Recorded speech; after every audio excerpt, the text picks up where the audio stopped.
Pemirsa, Barreskrim Polri menggeledah kantor PT Dana Syariah Indonesia di Jakarta Selatan terkait pengusutan kasus gagal bayar terhadap para pemberi pinjaman atau lender. Modus yang dilakukan adalah dengan menggunakan dana nasabahnya untuk sejumlah proyek fiktif dengan kerugian mencapai 2,4 triliun rupiah.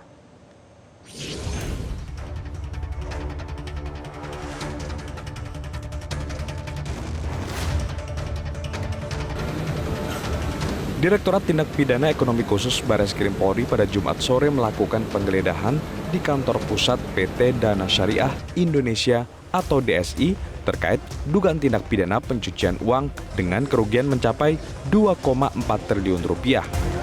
Penggeledahan dilakukan untuk mencari alat bukti hingga bisa menemukan tersangkanya. Penyidik akan mencari dan mengumpulkan alat bukti yang dengan alat bukti itu akan membuat terang tidak pidana terjadi dan menemukan tersangkanya. Nanti perkembangan lebih lanjut akan kita sampaikan dari beberapa dugaan fraud yang berhasil diidentifikasi baik oleh perusahaan OJK maupun dari tahapan penyidikan yang telah dilakukan oleh penyidik. Dengan total kerugian dari hasil perusahaan OJK yang dilakukan sekitar 2,4 triliun. Modus yang dilakukan oleh PT Dana Syariah Indonesia adalah dengan menggunakan dana para nasabah pemberi pinjaman atau lender sebanyak 15.000 orang untuk sejumlah proyek fiktif dengan hasil keuntungan tinggi. Dengan modus penggunaan proyek fiktif yang menggunakan data ataupun informasi dari borrower existing. Jadi artinya borrower existing adalah ataupun existing borrower ini adalah merupakan peminjam lama dalam ikatan perjanjian aktif dan masih dalam aktivasi angsuran aktif gitu ya, digunakan kembali namanya, entitasnya oleh pihak PT DSI ini dan kemudian dilekatkan kepada proyek yang diduga fiktif. Sebelumnya dalam rapat dengar pendapat bersama Komisi 3 DPR RI, perwakilan Paguyuban Lender DSI menyampaikan kekecewaan mendalam. Kasus ini bahkan telah menyebabkan 2 orang meninggal dunia diduga berkaitan dengan tekanan ekonomi akibat dana mereka yang tertahan.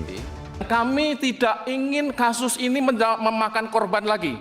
Cukuplah 2 yang meninggal. Cukuplah 2. Kami nangis terus, Pak, mendengar cerita dari teman-teman itu. Bayangin, pensiunan ditaruh semua keluarganya di situ, kemudian sakit istrinya, bapaknya nggak punya uang, untuk membiayai itu dari mana? Mengutang kepada saudaranya.